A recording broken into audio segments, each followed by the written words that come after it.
Muy bien. Bueno, primero agradecer a Emilio la invitación. Y bueno, y quizá dentro de un poco de las presentaciones que hemos estado viendo anteriormente, compañeros aquí en el estrado, el enfoque nuestro de OneTrust es un poco diferente. O sea, nosotros seguimos insistiendo con la matraca de GDPR, ¿no? Después del 2018, todo el mundo intentando sacarlo adelante. Pero bueno, es interesante que vamos, en la mesa redonda anterior ha vuelto a salir. O sea, sigue ahí. Vino el año pasado, entonces una de las cosas que nosotros veíamos el año pasado fue el momento de intentar aterrizar GDPR, intentar entenderlo. Se hizo mucho trabajo a nivel de, pues eso, de localizar recursos dentro de las corporaciones, intentar asignar roles, quién iba a ser la persona responsable, equipos responsables, etcétera. Entonces, bueno, ahí yo creo que ha habido como mucho movimiento. Entonces, bueno, también otro elemento interesante que nosotros hemos visto, bueno, el año pasado fue todo GDPR, pero a raíz de GDPR y sobre todo para aquellos de vosotros que trabajéis en empresas más multinacionales, bueno, pues hemos empezado a ver cómo han empezado a aprobarse otros reglamentos relacionados con privacidad. Entonces ya hablamos de gestión de privacidad, ya no es gestión GDPR, es gestión de privacidad. Entonces, aquí tenemos algunas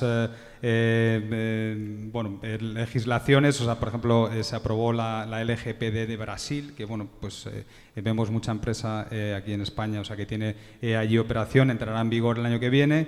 Y entonces yo, por ejemplo, llevo también dentro de Alianzas el mercado en Brasil, es un déjà vu. O sea, ves las mismas situaciones, mismas problemáticas, etcétera. Entonces, es importante tener ese enfoque cada vez más global.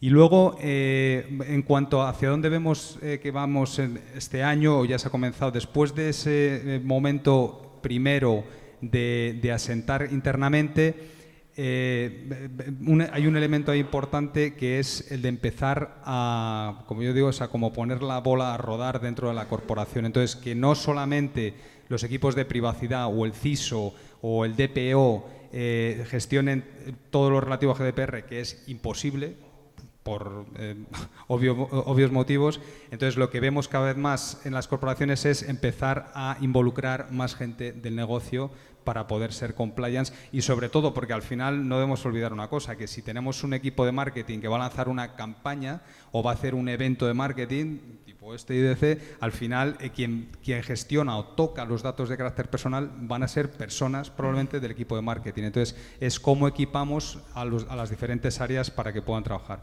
Y luego comentaré después todo el tema de gestión de riesgo de proveedores, que es, yo creo, también pues un tópico muy complejo relacionado con el tema del cloud. Gracias, Alfonso. Privacidad, ¿no? Gestión de la privacidad. Y, Alfonso, valga la redundancia, ¿cómo estáis percibiendo esa gestión de la privacidad y ese servicio de protección en torno al dato? Ok, bueno, durante muchos años, los que lleváis, como yo, 10, 12, 15 años en este sector, lo que nos hemos estado preocupando es de proteger el castillo, ¿no? De poner muros más altos, de poner defensas más grandes y hacer fosos más profundos, ¿no? Siempre desde el punto de vista de evitar que los malos pues lleguen a nuestro castillo, ¿no? Y se lleven la información sensible. Lo cual es correcto, pero bajo mi punto de vista es una visión unidireccional, ¿no? Al final, bueno, hay que proteger el perímetro y hacer más cosas. Sobre todo, bueno, en los tiempos que corren, ¿no? Como decía Emilio, de servicios, de entornos de nube, de todo esto. Nosotros pensamos que la primera defensa de los datos tiene que ser el propio dato en sí mismo. Entonces, bueno, ¿eso cómo lo conseguimos? Con estrategias de cifrado, criptografía, ¿vale? Tenemos que preocuparnos de cifrar la información, por si todo esto falla y al final los marcianitos consiguen llegar al castillo, ¿no? No es solo, por ejemplo, tenemos normativas, como comentábamos, de la GDPR, que nos ha hecho un gran favor a los que nos dedicamos a la criptografía, porque ya se menciona la protección de los datos para que estén o cifrados o anonimizados, de alguna forma que no sean legibles, ¿no? Para, por eso, impedir que si alguien se lleva esa información, se la lleve en claro. Además de la GDPR y de las normativas, está claro que a ningún CISO, a ningún CTO, pues le gusta salir en las noticias porque han robado información. ¿Esa información estaba en claro o estaba cifrada? Si estaba cifrada, el dolor es menor, ¿no? Y luego, pues como siempre, hay formas de hacer las cosas en la vida. A mí me gusta hacerlas, se pueden hacer bien o se pueden hacer mejor, ¿no? Y al final la criptografía puede ser un caos. Si ciframos algo y se pierde la clave, tenemos un problema. O si ciframos algo y las claves están expuestas de alguna forma y alguien las copia o las duplica, pues tenemos un problema igual. Entonces, bueno, pensamos que tan importante es el cifrado de la información como la custodia que hagas de las claves criptográficas, ¿no? Hay que mantener un ciclo de vida. Al final el auditor te va a decir, oye, pues si esta información, esta base de datos, por ejemplo, ¿cómo ha sido cifrada? Pues con una clave AES 256, vale, ¿y dónde está? Pues está en un Key Manager. Y no puedes tener, por ejemplo, cifrada una información para siempre con la misma clave. Las claves eventualmente, cada 12 o 18 meses, hay que rotarlas, ¿no? Y tienes que llevar un inventario de quién accede a qué clave, para qué sistema, etcétera, etcétera. Por lo tanto, bueno, los que llevamos tiempo dedicándonos a la criptografía, iniciativas como la GDPR nos ayuda sobre todo a concienciar, ¿no? La GDPR, como decía el compañero Alfonso, es muy amplia, hay muchos puntos que cumplir y, por supuesto, no habrá un único fabricante o un proveedor que os ayude a cumplirla completamente. Por eso hay que rodearse un poco del mejor de cada nicho, ¿no? Y al final crear una solución completa.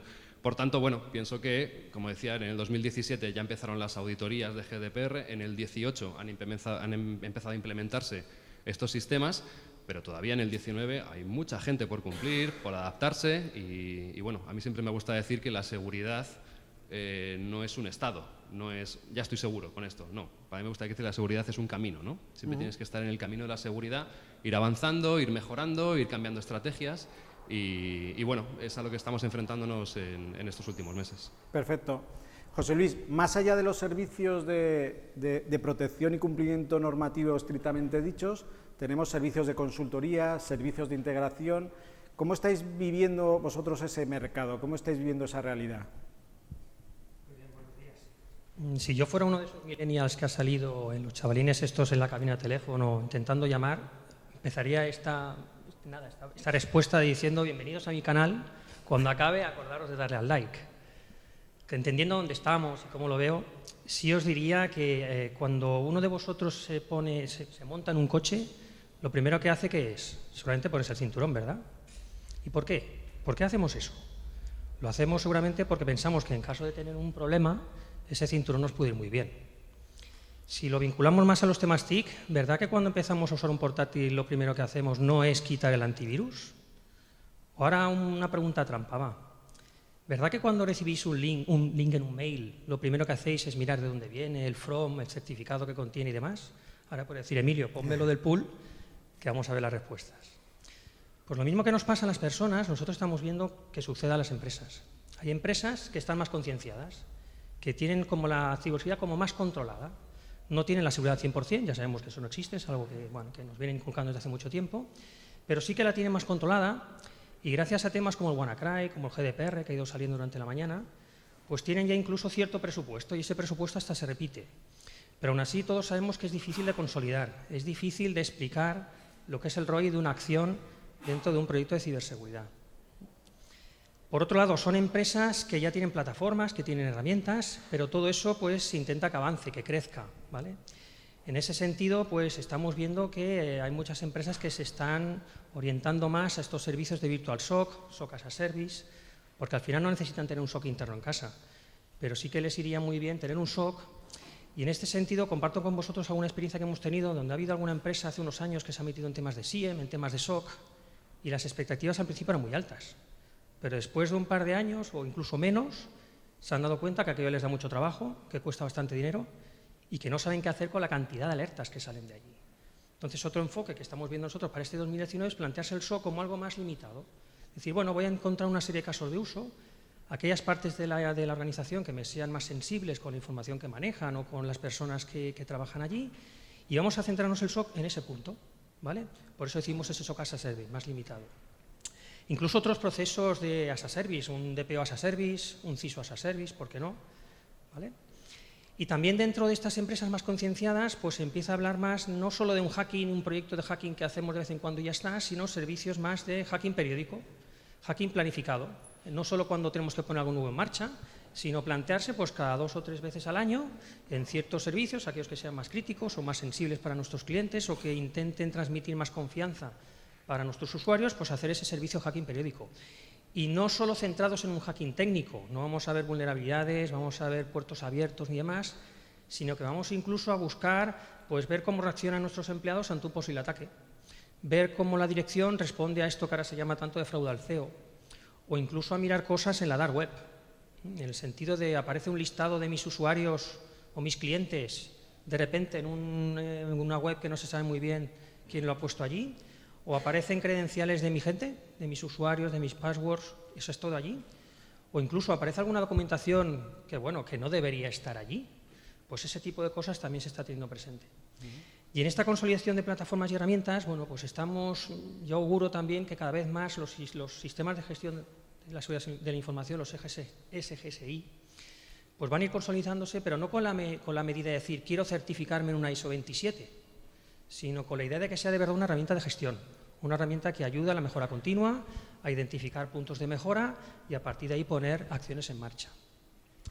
Con todo eso, pues las empresas irán revisando su estrategia en la línea de que ya tienen una, pero pueden necesitar hacer cambios y se pueden plantear en poner en marcha, por ejemplo, una oficina técnica de seguridad para que haga un rol más de coordinación, más de supervisión de los proveedores que están entrando, más de explicación y de compartición de ideas y objetivos entre los equipos de desarrollo y los equipos de operations, por ejemplo. Para todos los temas de compliance, pues evidentemente también la estrategia cuenta, tenemos el GDPR, pero están apareciendo nuevas normativas, como habéis acabado de confirmar. Incluso los temas de LENS, el esquema nacional, es curioso que casi no hemos dicho nada en toda la mañana, ¿vale? Pero como proveedores de servicios, pues en algún momento la Administración Pública os va a pedir a esos proveedores que estéis certificados en el LENS. Y luego también en esa estrategia pues habrá que tener en cuenta lo que pueda ser el traspaso de servicios al cloud. En esta famosa transformación digital, pues esas cosas habrá que plantearlas y también desde el punto de vista de la seguridad. Por otro lado, diríamos que están las empresas que están en tránsito, ¿vale? Permitidme la expresión, quiero ser bastante, como los ingleses, polite. En ese sentido, lo que vemos es que, bueno, lo primero es hacer un assessment, es responder a cómo está mi organización en cuanto a la seguridad. Si viene el director general y nos pregunta cómo está esta empresa entre 0 y 10 a nivel de seguridad, ¿qué respuesta le daríamos? Pues vamos a hacer un assessment, vamos a conocer el estado, vamos a ver qué riesgos tiene nuestra empresa, cómo los afronta, qué acciones son las que están en curso y con todo eso vamos a intentar darle una respuesta. Y con todo esto también darle un plan director, tener un plan director que nos ayude a identificar lo que podrían ser nuevas acciones en marcha, priorizarlas, asignarles recursos, asignarles presupuesto y lo que es muy importante, saber cuál será nuestro estado cuando esas acciones ya estén implementadas.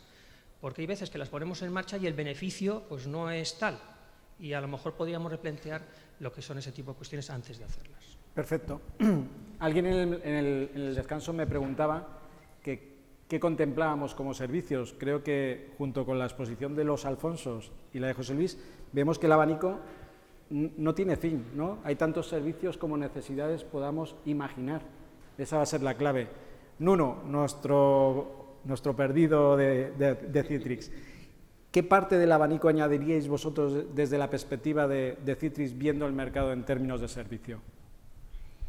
La verdad es que al día de hoy, como se ha comentado, nuestras redes están mucho más promiscuas. Ya no nos basta proteger nuestro CPD, porque nuestro CPD ya no está en una única ubicación, ya se fue a multinube. Ya no nos basta proteger el aparato de donde está esta conexión, entonces cada vez más toda la parte de servicios está involucrada con la protección del dato y de dónde voy a acceder a este dato. Si al final, desde el punto de vista de quién va a acceder al dato, es importante el tema de las claves, es importante tener un acceso con múltiples factores para garantizar que no es un hacker o que no es un robot que está intentando amenazar nuestra red. Y es también importante que esto esté bajo control de los CISOs, de todo el SOC y que la gente, como decía Alfonso, que sepa cómo actuar cuando recibe las alertas. Porque no nos basta saber que algo está ocurriendo, hay que saber qué hacer con eso. Entonces, la gran parte de los servicios que estamos desarrollando con nuestros clientes y parceros es realmente de cara a cómo traer esta visión más holística y llevar este perímetro hasta dónde está el dato y dónde mi gente tiene que acceder al dato, de un modo a que sea una comunicación segura y que sea realmente que se garantiza la idoneidad de los datos que están trafegando en los múltiples puntos de acceso, porque tenemos, además de las multinubes, tenemos un conjunto de proveedores de SaaS que pueden ser una puerta abierta.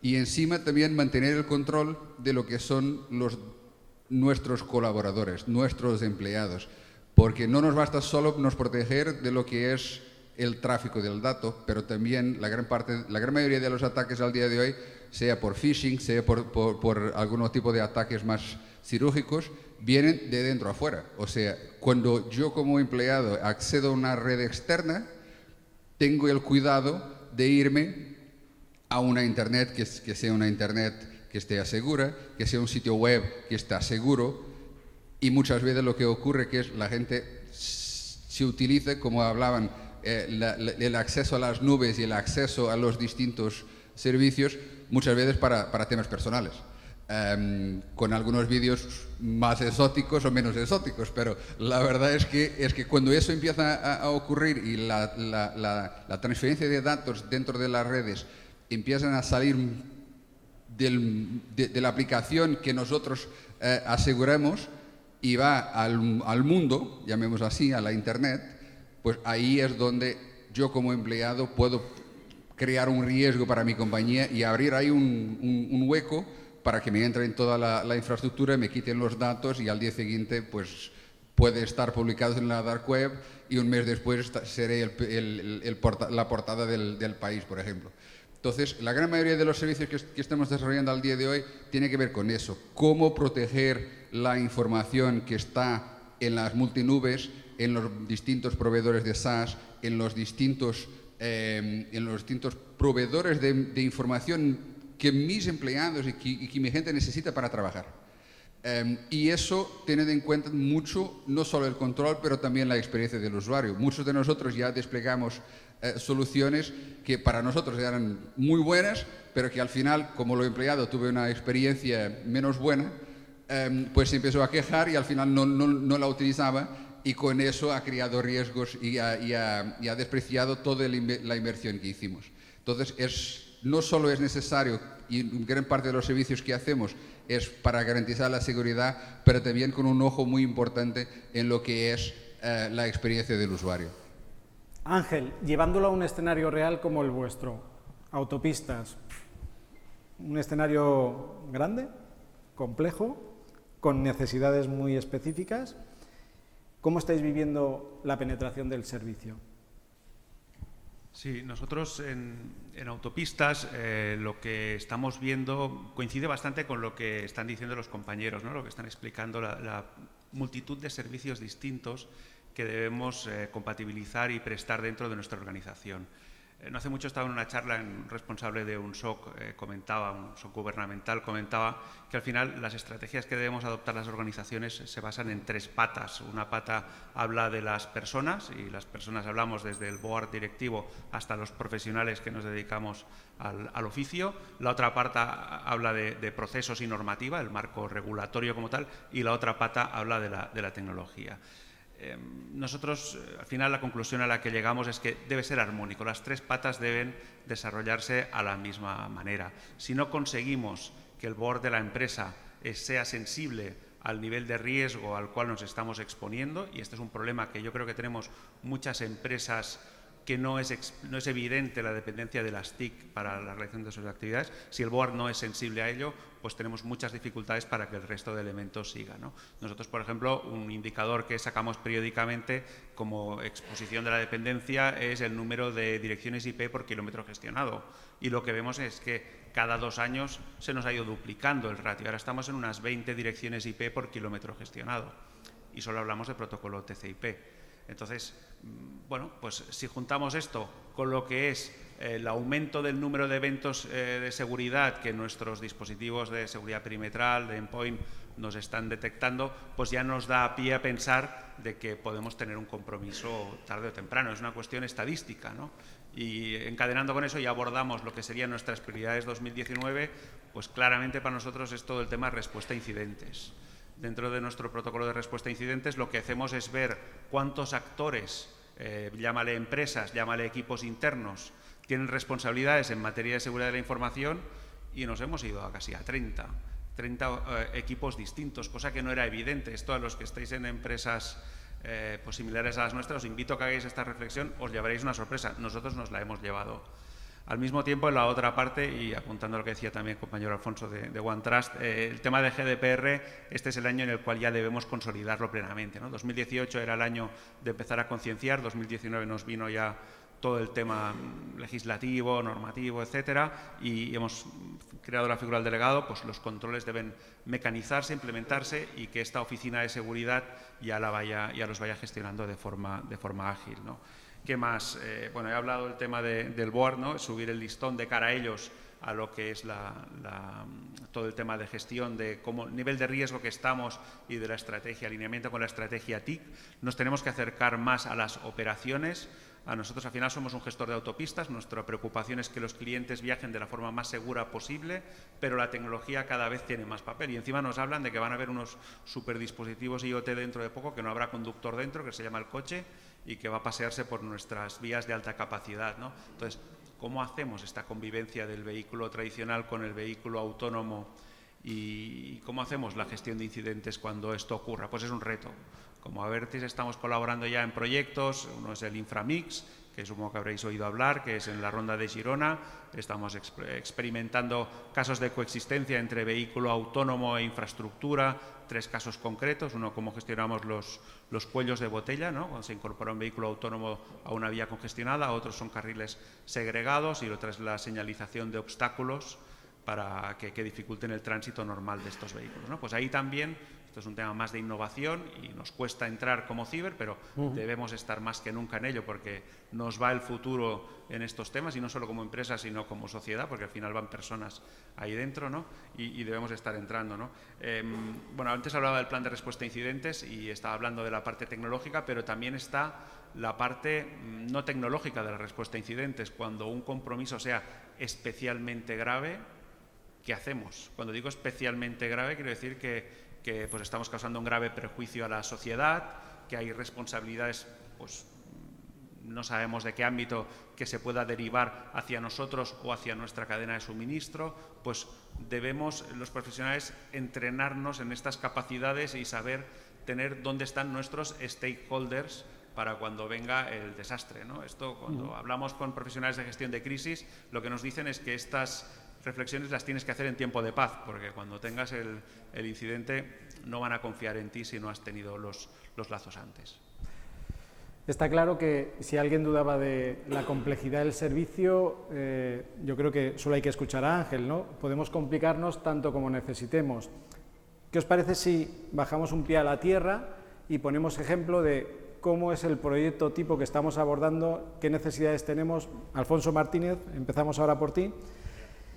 ¿Cómo lo estáis trabajando? Compartir sobre todo experiencias con la audiencia que nos hagan vernos reflejados y que nos ayuden a ver de forma simple cómo tenemos que acometer este tipo de servicios o proyectos. Claro. Nosotros, básicamente, lo que hemos hecho, que aunque suena un poco fácil, ha sido escucharos a vosotros, escuchar a los clientes. Nosotros venimos de una compañía que se ha dedicado a fabricar los HSMs, los Hardware Security Modules, ¿no? Estos equipos de alta seguridad donde se almacenan certificados, claves criptográficas. Y no hace mucho me preguntaba un cliente, oye, ¿y no tenéis un HSM software? La H la quitamos entonces, ya no es hardware, ¿no? Claro, al final la estrategia de las empresas está siendo, como decíamos, multicloud, ¿no? Ya pierdes de vista el perímetro de tus datos. Entonces, ¿qué hemos hecho? Bueno, pues ofrecer estos equipos de alta seguridad con sus certificaciones, pero como un servicio. Es decir, todos vosotros trabajáis con otros fabricantes, por ejemplo, de base de datos, los más famosos, que por ejemplo incluyen la posibilidad de autocifrarse. Es un cifrado nativo, perfecto. Ahí hay una clave criptográfica que no deberíamos dejar en el mismo sitio donde está la base de datos cifrada. Otro ejemplo son la gestión de cuentas privilegiadas, que ha estado muy de moda últimamente y bueno, estoy convencido de que casi todos tendréis un gestor de PAM de estos. Lo mismo, al final esas claves, esas cuentas privilegiadas están cifradas con una clave que reside en el propio software, ¿no? de este fabricante. O remontándonos más atrás, una solución de inspección de tráfico SSL. Al final el SSL es un man in the middle, ¿no? Se crean certificados nuevos Pero una vez más, hay certificados que están en una appliance que, bueno, se dedica a otra cosa. Pues bien, ¿qué hacemos nosotros? Hemos sacado este servicio, vamos a decir, de cripto como servicio, en el que no pensemos solamente en la criptografía como pues, para PKI, para firma digital, que también, sino todos esos sistemas que ya tenéis, que se utilizan claves criptográficas, un sistema de almacenamiento, de base de datos, de archivos y carpetas compartidas, de cuentas privilegiadas. Oye, pues cojamos esas claves que hay por ahí dispersas, claves criptográficas por la compañía, y vamos a guardarlas en un key manager, en algo propio, propiamente adaptado para ese sistema, ¿vale? Para ese servicio. Y luego ya hablando de temas multicloud, pues lo mismo. El otro día hablaba con un cliente que me decía que tenía toda su infraestructura en una nube de un fabricante muy grande, cifrado. Pero desde Alemania le habían dicho los headquarters, oye, me parece muy bien que tengamos toda la información cifrada y en la nube de un proveedor, pero no quiero que tengas las claves también ahí, porque al final, oye, tenemos todos los huevos en la misma cesta, ¿no? Nosotros siempre decimos, hay que separar el tesoro de la llave, ¿no? La analogía es cuando os vais de casa el fin de semana y cerráis con llave la puerta, ¿qué hacéis con la llave? ¿La dejáis ahí? Pues la lleváis con vosotros, ¿no? Pues este principio es un poco el mismo, es decir, oye, entornos multicloud, por supuesto, incluso híbridos, ¿no? Con cosas en casa y cosas en la nube. Perfecto, cifrémoslas, pero separemos las claves criptográficas. Eso es tan sencillo o tan difícil, lo hablábamos antes, el cifrado es tan potente como de bien custodia es la clave de descifrado. Si la clave está expuesta, no hemos hecho nada. Al final, hablábamos solución software que se cifra y que tiene la clave. Por contingencia haces backup, ¿no? Ya tienes la clave en 2 sitios. No son buenas prácticas. Y al final todo esto, la experiencia que nos ha dado es la de tener, pues eso, un control, una gestión de esas claves criptográficas desde el punto de vista de auditorías, pero sobre todo lo que hablábamos antes, para no salir en las noticias, en la portada del País, como comentaba el compañero, ¿no? Creo que es importante un poco la estrategia mirando a futuro, a entornos nube o por lo menos entornos híbridos. ¿Vale? Y sobre todo por lo que decíamos antes de cómo se va a complicar el escenario de las claves cuando la computación cuántica en 3 años llegue a este y escenario, dejen de ser ¿no? unas pocas claves para ser cientos y mucho más grandes y, en fin, eso es. Bien, José Luis, nos dibujabas un abanico de servicios muy amplio. Si lo tuviéramos que contextualizar en el proyecto tipo que estáis acometiendo ahora, ¿cómo lo podríamos aterrizar a este mundo real? Sí, nosotros lo que estamos viendo es que los proyectos de ciberseguridad, hay 2 tipos de ellos que se están dando entre todos los sectores, en cualquier sector de necesidad. Por un lado estarían los de evaluar el nivel real de defensa, a nivel completo, ser capaces de hacer proyectos de ethical hacking, como decía antes, que sean multidimensionales a nivel técnico, pero también a nivel de ingeniería social, lo que decíamos de ir a por nuestros empleados o ir a por un social fraud al CEO, o lo que os decía antes también de la dark web. En definitiva, lo que hacen estos proyectos es evaluar de verdad el nivel real de defensa para comprobar que los controles que tenemos establecidos son eficaces, están bien y necesitan o no mejoras, ¿vale? Hablaríamos de que al final se trata de dar una visión holística entre lo que son las herramientas, lo que son las personas y todo esto lo que hace es sumar para la defensa. Y haciendo este tipo de proyectos, pues valorar lo que pueden ser propuestas de mejora. De aquí puede salir que sí, tenemos controles, tenemos consolas de antivirus y tenemos consolas de temas de un Active Directory que nos está dando posibles usos que no tocan de un usuario, pero nadie recoge esas alertas. Pues a lo mejor uno de esos proyectos que hay que poner en marcha es lo de un primer SOC, ¿no? Un primer SOC que recoja ese tipo de eventos. Luego están en los proyectos de compliance, que también hemos comentado. GDPR, lo del esquema nacional, las legislaciones que vienen, el e-privacy, el NIS, todo eso que tiene que venir. Y de nuevo yo también aquí recurriría a la ISO 27 porque puede ser una buena herramienta para ayudar a justificar eso que nos pide, por ejemplo, el GDPR.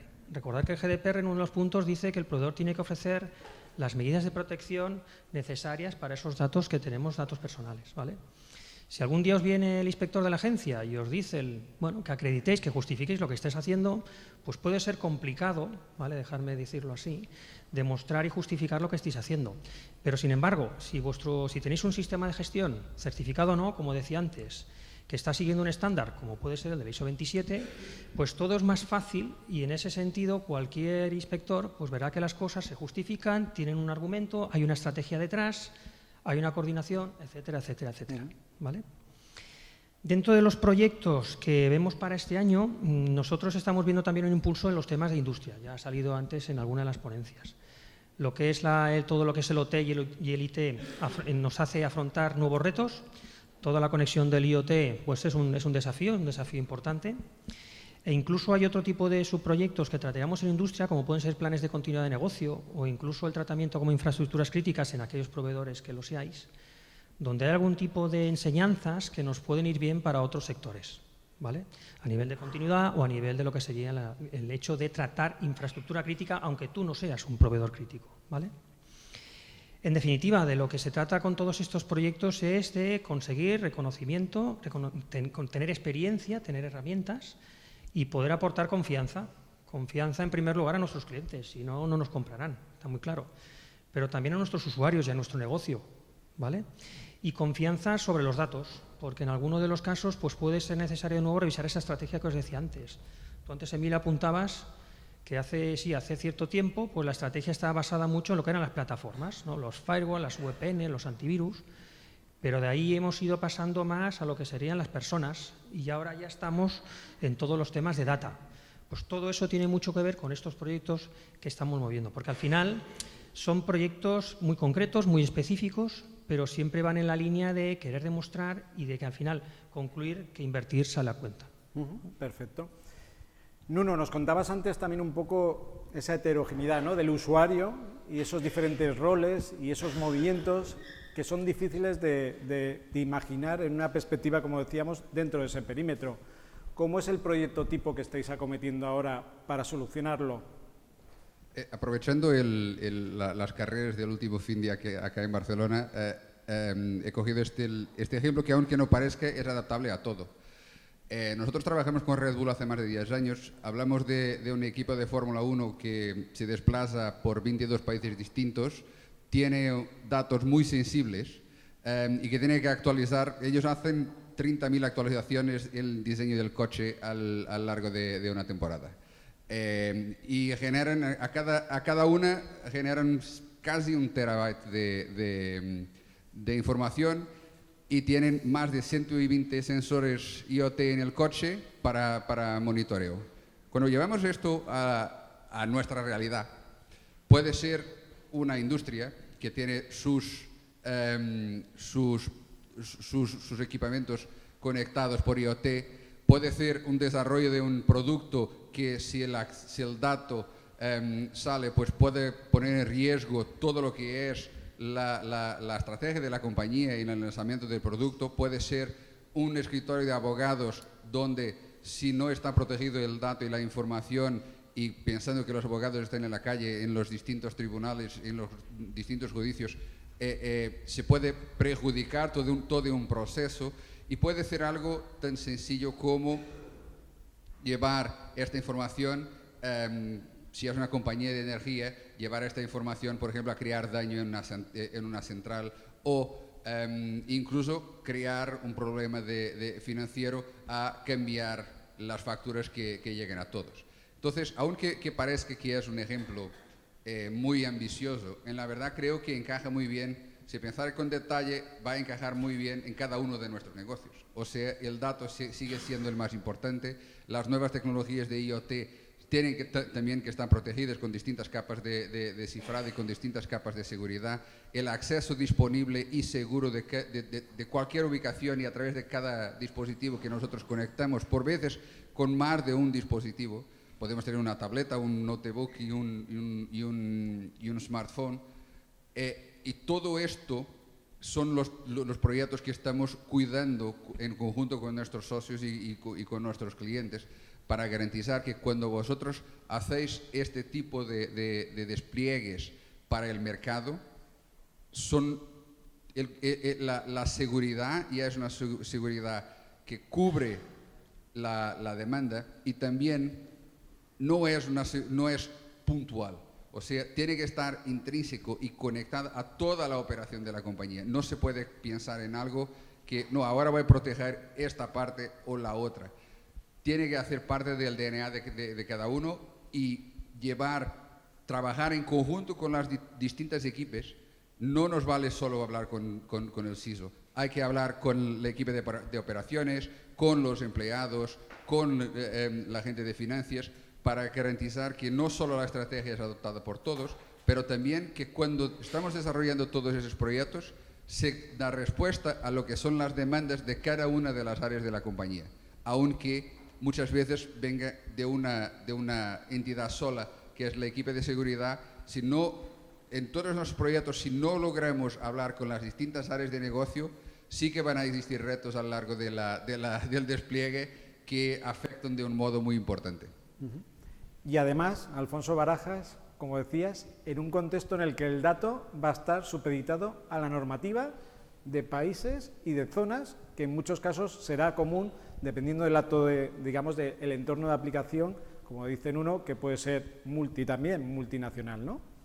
¿Cómo trasladáis vosotros el caso real de proyecto tipo que estáis trabajando, teniendo en cuenta eso que comentabas? Efectivamente.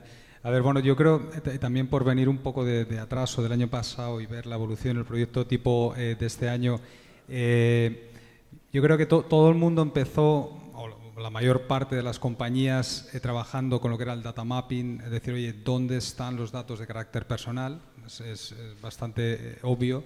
Entonces ahí pues todo lo que era el registro de actividades de tratamiento, y luego un elemento importante, el linkar el registro de actividades con las aplicaciones. Es decir, pues si tienes nóminas como una actividad de tratamiento, pues tienes pues un SAGE o la aplicación correspondiente que da soporte, ¿vale? Entonces ese es un elemento fundamental. A nivel de, comentaba, o sea, de diferentes legislaciones en diferentes países, la LGPD en Brasil, legislación en Australia, Estados Unidos ahora con la CCPA, etcétera, lo que vemos también ahí importante es que hay mucho solapamiento, o sea, tampoco pueden reinventar la privacidad en todos lados. Entonces, uno de los elementos, por ejemplo, nosotros colaboramos es en todo aquello que se pueda solapar, no tener que, o evitar duplicidades y que se pueda utilizar en diferentes países. Pero sí que me gustaría destacar como proyecto, yo diría estrella ahora mismo o tendencia clara en 2019 es todo el tema, comentaba anteriormente, de gestión de riesgo de proveedores, ¿vale? Porque al final, yo creo que era buena la slide de Citrix anterior, donde salía al final todo tipo de proveedores en la nube, tienes Salesforce, Oracle, Workday, Dropbox, lo que sea, ¿no? Multi-X. Efectivamente, entonces todos vamos ahí. Entonces la problemática es decir, oye, yo tengo todas mis actividades de tratamiento, tengo mis evaluaciones de impacto con otras actividades de tratamiento, tengo controlados mis equipos a nivel interno, les he concienciado, he dado formación, pero ¿qué pasa con los 200 proveedores externos? O, como dice el artículo 28 de GDPR, o sea, ¿qué pasa con los encargados del tratamiento? Tú como responsable, por decirlo claramente, te comes el marrón si hay un problema. Y ya no vemos solamente el control de esos encargados, sino el control de los subencargados o el subencargado del subencargado. O sea, que a veces te sientas con clientes y empieza a salir una ristra de encargados que dices, bueno, ¿cómo puedes llegar a controlar eso? Entonces, vemos como un elemento esencial ese control. Por daros, hay también un elemento o una forma en la que nosotros colaboramos, nos dimos cuenta de decir, oye, al final, con el tema de cuestionarios también de seguridad, ¿no? O sea, áreas de seguridad enviando cuestionarios cada vez que vas a empezar a contratar con un proveedor, a lo mejor en el cloud. Pero te llega el equipo de privacidad mandando otro cuestionario a la misma compañía. Pero no solo dentro de mi compañía enviando varios cuestionarios, sino que a lo mejor, pues yo que sé, un 50% de las personas que estamos en esta sala trabajando con Salesforce, podemos estar enviándoles el mismo cuestionario de la CS, de la Cloud Security Alliance, porque es un estándar. Decimos, oye, en Salesforce pueden terminar todos sudando, ¿no? Entonces, uno de las cosas o proyectos en los que estamos trabajando es por qué no, cuando tenemos algún cuestionario estandarizado, respondido por un proveedor que a lo mejor está en el cloud, pueda ser reutilizado por otras corporaciones, ¿vale? Entonces, ahí estamos trabajando mucho en eso y simplemente lo que tendremos que hacer es mantener eso cada mes, cada 2 meses, reevaluado, ¿vale? Entonces, sí que vemos eso como un elemento fundamental.